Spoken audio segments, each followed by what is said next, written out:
Hi. Hi. Welcome to Say It, I Dare You, the podcast where we pull apart the personal meanings of taboo and hard to say words and phrases with fun guests and gentle peer pressure. I'm Quinn, and today we're talking about sex, baby. I am also recovering from bronchitis, so sincerest apologies, my voice won't always be this hot and raspy. Boo. The definition of sex, according to the Oxford Dictionary, is sexual activity including specifically sexual intercourse. And when I looked this up, I found it funny because the example that they use for like using it in a sentence or whatever was, quote, they enjoyed talking about sex. That's what we're doing. Yeah. And I was like, yeah, so do I. So today I'm joined by my wonderful, beautiful friend, Rosalie Tremblay-Johnstone. Thank you. Good job with my name. Oh, thank you. I was really worried about that. Rosie is an actor. She's a writer, a comedian, and a full-time jobber here in Toronto. I've known Rosie for a few years now and can confirm that she shares my passion for like talking about things that make people grossly uncomfortable. I just wanted to start by asking you kind of what your first visceral reaction would be when you think about having to say the word sex out loud right now today. My first visceral reaction when I think about having to say sex out loud today, like, am I embarrassed to say it today? Mm-hmm. Or the first time I was embarrassed to say it? Today. I'm not embarrassed to say it today. Is that the wrong answer? No, that's a great answer. Oh, okay. That means you've done the work. I'll say the worst shit all the time. Am I allowed to swear? Yes, of course you're allowed to swear. So then you obviously have a story about how it used to feel when you used to say the word sex. If it feels different for you now, tell me about it. For sure, yeah. I used to spell the word sex. I used to say sex, and that was hard for me. And I have a very distinct memory. I went to a really small school, so everybody knew everybody. Do I look at you or do I look at the camera? Whatever you want to look at. Okay, all those listening on any other podcast listening devices. This is also on YouTube if you want to see it and look at Rosie, look at you or me. Who knows? I won't forget about you. But I'm going to look at Quinn. I remember somebody in my brother's grade who's 2 grades above me said the word sex, and I remember screaming and like stomping and running away because I was like, I can't be hearing this sort of thing, and everybody made fun of me. But I was like physically uncomfortable if ever there was kissing on TV. Yeah, like I just hated it. And I mean, I have a couple theories why, but I was the girl who would spell sex instead of saying sex, and now I'll say sex 100 times today, and I won't bat an eye. No, we're exposure therapying you to the word sex. Yeah. So as I said, Rosie is a stand-up comedian here in Toronto. I've seen some of her shows. I will make sure that whatever is coming up is in the description because she's fucking hilarious. But I have seen you do stand-up comedy, and I know that you openly talk about sex on stage, and not just like say the word, but you'll go all the way into it, kind of your own experiences. What changed? What changed? Like, why do I say sex all the time now? Yeah. Okay, do you want me to answer that honestly and Yeah, of course. Okay. I feel like there's 2 routes I can go. One of them is like a smart girl will answer and say, have you heard the word hypersexuality? Yeah, of course. Obviously you have. You're so smart. I don't know why I doubted you. I'm not trying to mansplain this. Okay, but I just remember I was researching something for an art project I was doing, and I came across the term hypersexuality.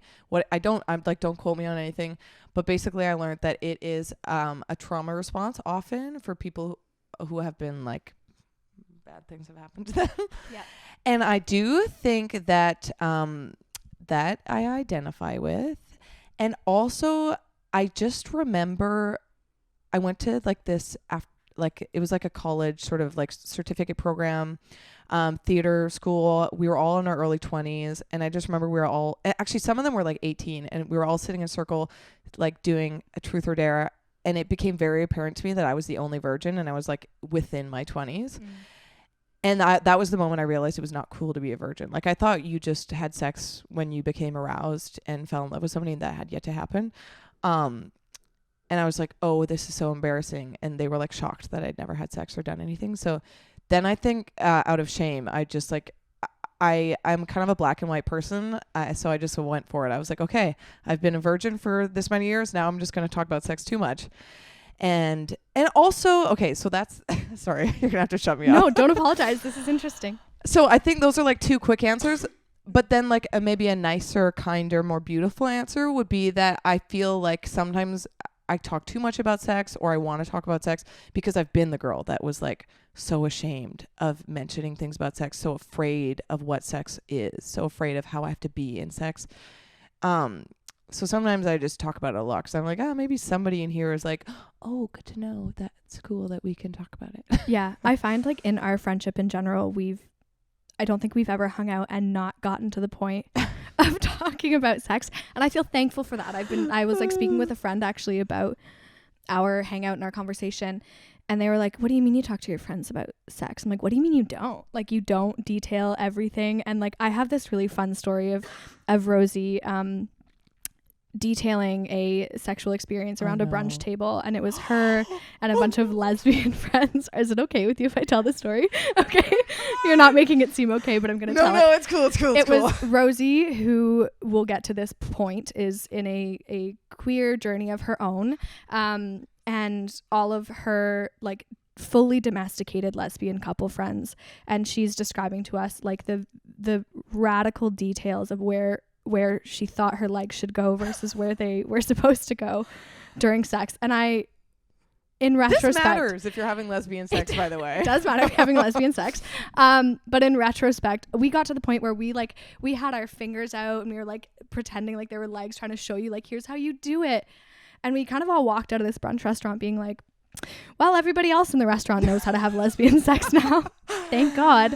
But then again, there was like this breath of fresh air of like, you know, we're surrounded by this queer community that's comfortable talking about these things that otherwise, like, where would you have learned? You would have Googled it. You would have tried to figure it out on your own, and you would have stumbled. I wouldn't have. It. I just would have looked like an idiot. That's all. So thank you. You would have figured it out. So I'm curious in terms of, like, you mentioned hypersexuality, and it's, I think, like, more commonly spoken of now. I also kind of went through my own struggles of, like, I was the super slut and, like, so I owned it for so long in high school. And then the more I think about it, I was like, ooh, I think that was me trying to repress some other things that had to do with sex and sexuality. How do you feel like your hypersexuality and the transition from like virginity into not affected your ability to talk about it? Like, it obviously wasn't just actionable for you. It was, you wanted to be out loud about the fact that you were having sex, or you understood sex. Do you have any kind of like introspection about what that pivot was? I know you told me you had like a funny story about your virginity, and kind of like when you realized you were the only one in the room as a virgin, was it, I'm going to talk about sex now so that people know that I have sex? Yeah, for sure. It was totally shame motivated. I don't think there was anything, yeah, I don't think I was being smart or wise at all. I was just deeply ashamed. It was all just fear. Is that a bad answer? No, it's a sad answer, but it's a good answer. Yeah. And it's rational. I feel like there's the whole fucking point of this podcast is to talk about things people don't talk about. And when people don't talk about things, you can't like work through them. And especially when we're young, like, we don't talk about sex in the same way. It's like, oh my God, have you had sex? Oh my God, yes, I have. Period. Are you pregnant? Maybe we get there, but that's about it. I'm curious, if you don't mind sharing these things, how you... I'll share it, baby.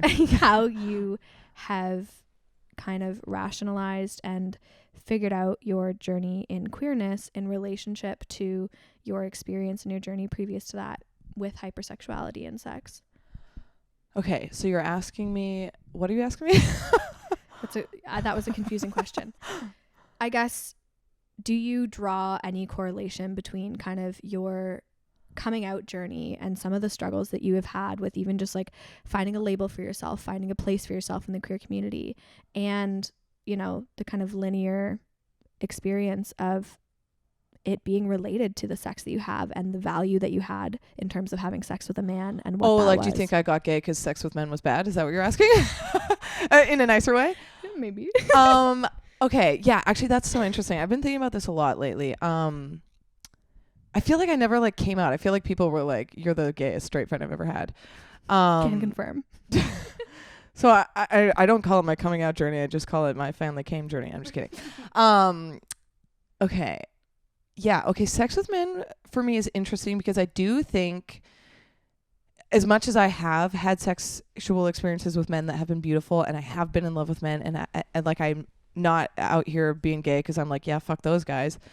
But I do think for whatever reason, sex with men is really connected to like a worth system and trying to like overcome this huge fear I had about sex. And it was like every time I had sex with a man, I could like try and get closer to like controlling what that is for women. I don't know if that makes sense.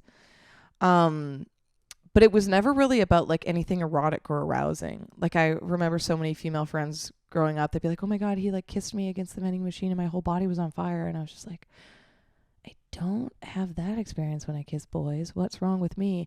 And so sex with men for me was a lot about like figuring out what is wrong with me and like trying to like be unbroken. And I do feel bad for all the men I've had sex with and dated. Because a lot of it was really performative and it was just about like, I feel like I'm not really answering your question. No, I'm going it's on good. a tangent. You are. You got it. Okay. But yeah, a lot of it was performative and just about being like, how can I be the most desirable woman in the world to this man to the point that I will never not be desired? Like it was like an insecurity thing. But also how can I like figure myself out? Anyways, and then I had sex with a woman and I was like, oh, this makes a lot more sense. Do you find that having conversations about sex now that it's conversations about having sex with a woman is easier for you? I just feel like the simplest way to put it is just has a lot more to do with sex for me. Like it's not like I'm out here slaying vagina, but I just feel like sex with women obviously will get complicated as I like continue my journey. But it's just like about sex. Whereas sex with men for me has often been like, do they like me? It's more about that than it is about anything physical. Like sex, when I talk about sex about women, it's a very physical experience for me. Yeah. So I guess when I'm talking about sex with women, I'm just talking about the erotic sensation in my vagina. And previously when you were talking about sex with men, you were talking about patriarchy. Yeah, I guess yeah, so. kind of something like that. It's interesting kind of, again, saying that, you know, I've seen you do your stand up and a lot of the conversations you have is around this like, haha, sex is uncomfortable to talk about. Haha, sex is uncomfortable to do. Like it's weird. It's awkward. Do you find that, rephrase, I find that oftentimes you self-identify sex as like a weird topic before you start talking about it. You kind of like destigmatize it in a room. Do you think you do that on purpose? I guess so. Yeah. Did you realize you did that? No, ever? not at all. You're kind of like, hey, I know this is really fucking weird and whatever. I'm awkward. I'm about to talk about personal things and this is TMI, but, and then you get into it. Oh. And this is in your sets. This is in sitting around brunch with you. This is in at the bar. Like it's anywhere and everywhere that you talk about sex. I personally find it comforting because it creates a safer space to be like, it's weird. Yeah, it's weird that we're talking about this out loud, but it's not weird because it should be. It's weird because other people have made it weird. Yeah, wow, I'm feeling psychoanalyzed and learning so much about sorry. myself. No, don't be sorry. But yeah, I'm like, if I like had to psychoanalyze myself, I guess I would say I say it because I want to like break the ice for a minute and be like, it's okay. And I guess maybe part of it is I'm like, oh, I say shit that people shouldn't be saying out loud, so I want to like apologize for it ahead of time so that I can't be called a bad person because I don't ever want to be a bad person. Oh, girl, same. So yeah, you tell me your stories now. I've been talking this whole time. Yeah, I kind of get that. I think like as your friend in this moment, it shouldn't be about not being a bad person because I think what you create in those spaces is like like I said, a warm environment, a space where people see you as this good person. That's like, oh, I can trust them with like, how do I talk about where my legs go when I'm having lesbian sex, and it be purely like joyful, educational, friendly, like helpful instead of stigmatized. Yeah, how do we make this world different? How do we destigmatize sex? Do you have the answer? I don't have the answer. Maybe one day. Maybe we'll find it through the existence of this pod. No, there's no answer. I think we keep talking about it. Like the whole point, the whole concept of this format is like, it's say it, I dare you. It's like, I have this person in my life who I kind of turn to for a lot of business decisions as a freelance writer. Her name's Sarah Stockdale. She owns a company called Grow Class. If you do marketing in any sense, I highly recommend you check it out. But she has this concept that she calls applying medium pressure. And she, Hot. I know, right? I'll tell her that. what she means by it is kind of, you know, she'll come to the community and be like, hey, you know, you wanted to post more on social media this week and it was hard, or you wanted to pitch more to people you're scared of and it's hard. I'm going to sit here and I'm going to apply medium pressure, meaning, you know, say it I dare you isn't, I'm going to throw you off the cliff and force you to talk about things you're uncomfortable about. But it's applying this medium pressure of like, it's a support system. It's, I'm here if you fall back. I'm here to support you if you didn't do it. And I'm here to cheer you on if you did. And it's this non-judgmental space of what I would consider to genuinely be peer pressure, but maybe like a healthier version of it. And it resonates with this topic, with this podcast, with my entire career, of course, because what it isn't like, you are daring people to talk about sex in all of your conversations about it so that they feel this medium pressure of like, hey, maybe I can do that. Maybe I can send that pitch. Maybe I can put myself out there on social media. Maybe I can, you know, send that text to someone that I've really been meaning to do. And for you, the space you're creating is maybe I can talk about these things with comfort. And we're emotional. Suck my dick. Okay, later. Yeah, I mean, that is the biggest compliment in the world. I went to acting school. I wanted to be an actor. I'm still trying. So if you're looking for a brunette, hire me. But that was always the goal. It was never like, I want to be on TV because it's awesome. I feel like, I don't know, my whole life, I'm always like, I want to do whatever it is, that's whatever the conversation is, whatever the character is, because I want somebody else to go, oh, me too, I've thought that. I'll say that out loud now. And I sound like I'm playing fucking God, but that's not what I mean. No, I mean it in a humble way. I honestly, I just got so sentimental. I was like, but that's the beauty of art. Like, that is what art is, acting, music, writing, anything is, can I make you feel some sort of semblance of welcomeness or understanding, or somebody else has been through what you've been through? Because I have been the girl that was like, oh, what is my vagina and who's a penis? Yeah. And there was nowhere to go. I was not about to go on the internet. I'll tell you that for free. And me and my mother have never spoken about sex. Never once. No. Nobody in your family ever spoke to you about sex? Like, to be honest, like boys would sleep over at my house when I was in high school, and it didn't faze them. And not that it should have. Like, I know in some ways I'm like, oh, that's beautiful that they weren't like sexualizing that experience. Yeah. But also, like, I think my parents just thought that sex was a concept that did not exist in my world. And I'm like, I don't blame them. Like, I was the most, like, picture a virgin and then like amplify it by 50. I was like so uninterested in sex forever. And then suddenly I became a slut. That's how it happens. It's overnight sensation. Yeah. I had to overcompensate, for all my years of virginity, but also being a virgin, like, I think, okay, this is something I get nervous about in my stand-up or when I talk about sex, is I find it fun to make fun of the concept of virginity. I like this character I get to play. I find it so freeing and awesome. But I think I like poo-poo on it. Like, I want to be like, that's embarrassing because I felt shame when I was a virgin. But I'm also like, there are people that I know and love that are virgins, and that doesn't even cross my mind as like a way to judge them. So also, if you are a virgin, hey, that's fucking sick. And I think we should talk about that more too, because especially at a certain age, I don't know, I felt this. Like, I felt like if you didn't have sex by 16, you were a loser. And I didn't realize that 16. Until I was...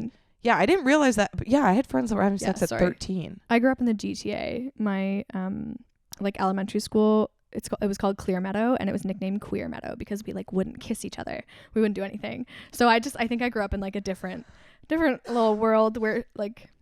Yeah, 13 was a little young, but... Yeah, there wasn't a lot to do on the island, so people were fucking. But not me. But, well, it's true. But anyways, but I'm like... And there's like... People... Like, I just feel like it's like if you don't have sex by a certain age, you're a loser. And I'm like, that's not true. That's just how I felt. And so I like to talk about that and make fun of it, but... It's not true, obviously. Anyways, the world doesn't need me to say this. Well, no, somebody does need you to say it. I think... Like, there is power in talking about those things, destigmatizing them, making them normal. Like, virginity, normal. Losing your virginity early, normal. Losing your virginity late, normal. Like, there shouldn't be all of these rules and regulations around like what that experience is for someone, especially because sex is like so personal and so stigmatized. Like, there's just so much pressure around it in every way, shape, or form that it's just like, yeah, I mean, my parents, I grew up with like this kind of opposite end spectrum where my parents were separated, and I grew up with my dad and my stepmom. It was never spoken about until we were in high school, and then they were like, don't let me hear you fucking in my house. And then my mom was like super open about her sexuality. She was a single mom for a long time. And she would be like, can you go to Claire's house tonight? I have a man coming over. So like there was like, God, go mom. yeah, there was like this vast difference in understanding of like how I was supposed to talk about sex, because I was raised by two vastly different like parenting units. And, you know, one being a single mom who had like, you know, boyfriends here and there, a fiance for a while, one being my dad and my stepmom, who were this like together kind of like quiet, cheapish, beautiful couple my entire existence. And I'm like, who am I supposed to follow? That and I is think so I kind of just like chose one or the other every given moment. Was like sometimes I was also the sheepish person who was like, no, this is my private life. And then other times like I've overshared about who, what, where, when, how I have had sex. I do it. You do it on stage. Yeah. Sorry guys, that's so interesting. I never considered. Yeah, because I was, my parents are still together. I was raised in one house and sex just didn't exist.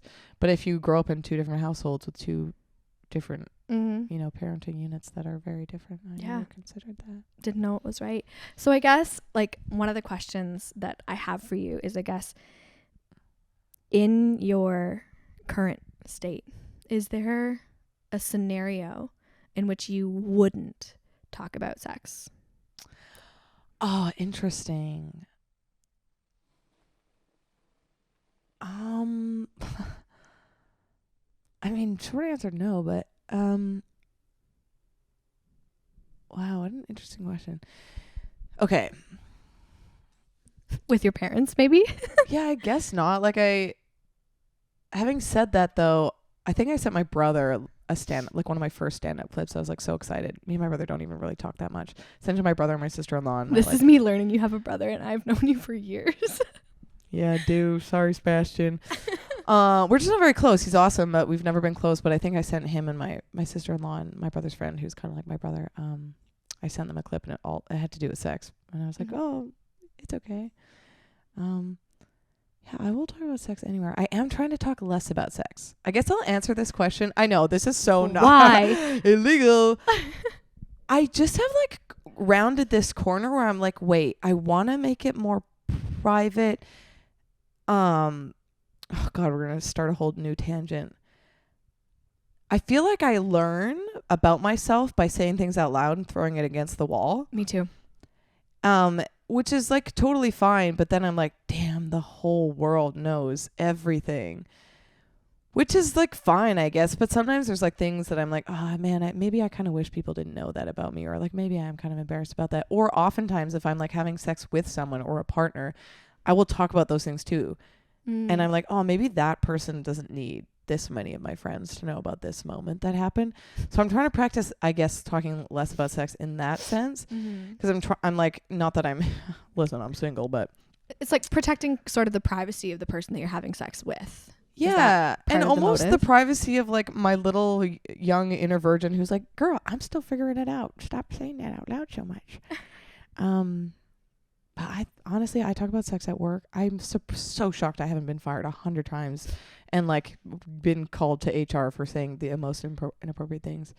I will talk about sex. I work on my dad's fish boat, and my dad's deck-ends, I've known them since I was 6. I talk about sex out there, and they're like, this is uncomfortable because you're like a little sister. And then you're also like, they're stuck on a boat with you. Yeah, that's such a power stuck move. with me. Yeah, super stuck with me. And also like, bless his heart, I don't want to say his name, but anyways, small town. He's small town minded in the sense that when I talk about menstruation, it's like, ugh. But I like doing it a little bit because I'm like, yeah, you should. Exposure therapy. Yeah, we should exposure therapy. Yeah. I'm just going to say blood. Yeah. Were you just saying blood or blah? Blood. Gotcha. Blood. For blood, context, blood. Rosie's from Vancouver Island, and her family owns a fishing boat. So this is the deckhands she's talking about. we don't have that here in Toronto. Interesting. Yeah, but I will talk about sex in all the wrong places. And all the right ones. Did you think I had a good answer for that? Did I tell you I would have an answer for that question? No, I didn't prep you for that one. Oh, okay, cool. Because I was like, I'll say it anyway. No, I was curious because, I mean, my first thought is like, well, maybe not in a church. And then I'm like, no, I would. And then I'm like, well, maybe not, you know. Yeah. Like, what are the scenarios in which I wouldn't be comfortable saying those things? I mean, there are certain things that I can instantly think of, like, oh, I wouldn't talk about XYZ in this scenario. I mean, my partner, like, my fiance's from a small town. So very similarly, I'm like, I might edit how I talk about it. Yeah, totally. But I wouldn't for sure not talk about it. Yeah. And I've had like someone in a small town like slam his fists on the table and walk away from dinner because we were talking about bisexuality. Oh, I wasn't going to stop talking about it. Yeah, it's true. I will edit myself in when I go home, and I obviously will not talk about it at all in front of my family or extended family. Like, not at all, I guess. So there's your answer. Yeah. Okay. Cool. Glad we got there. Thanks Yeah. It took us a minute, but we're there.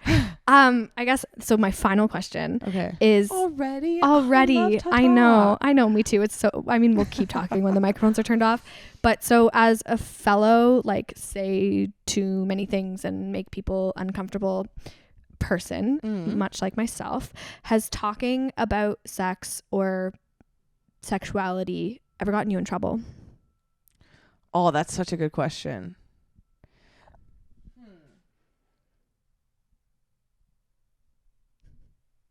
You said you're like, I'm surprised nobody's called HR on me. I know. Has nobody actually ever called HR on you? Yeah, I've never been fired for talking about sex. Or have any of the deckhands that you're talking about been like, yo, like, I don't want to talk about this. Like, have you ever been like kind of accosted for your openness with this conversation? I really want to say that I'm absolutely certain I have on multiple occasions. But okay, how do I want to answer this? Okay, maybe I'll answer it like this. I feel that there have likely been like specific instances, but I think for me, it's been more of like,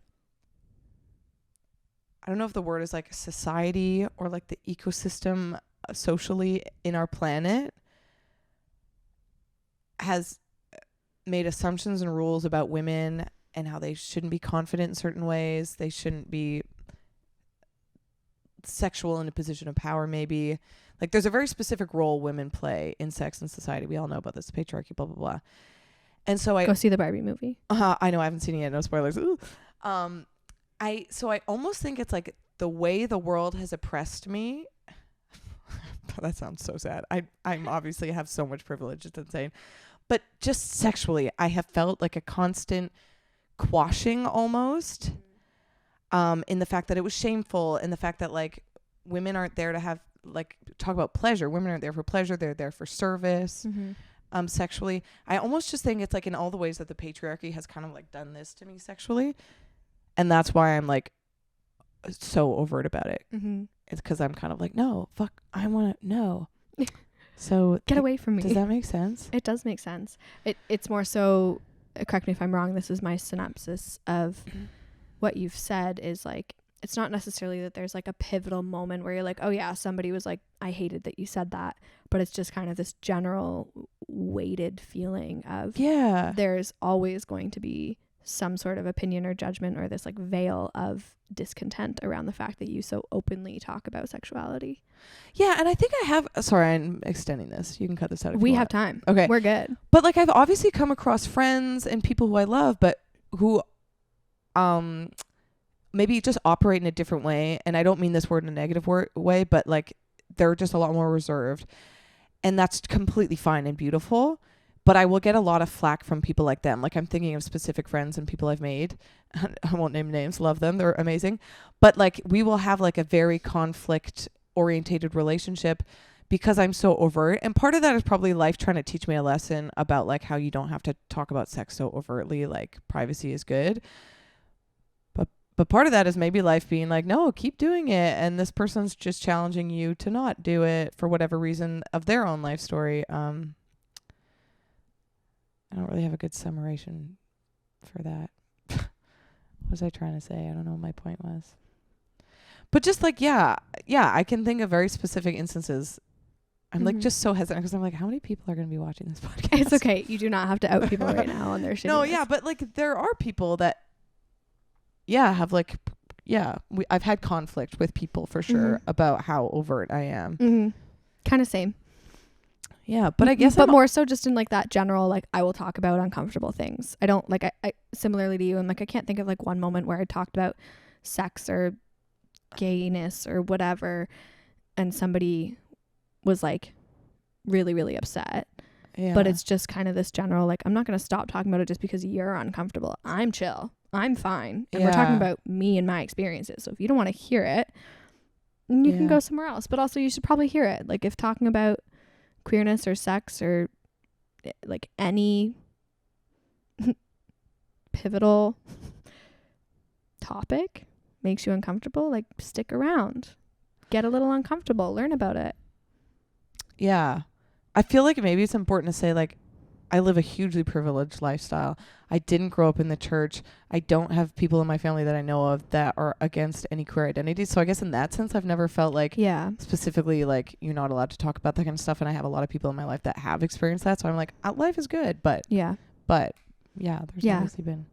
I feel like I should have been like super clear from the get-go that this podcast will absolutely be pushing the gay agenda at every chance it gets. And we love vaginas here.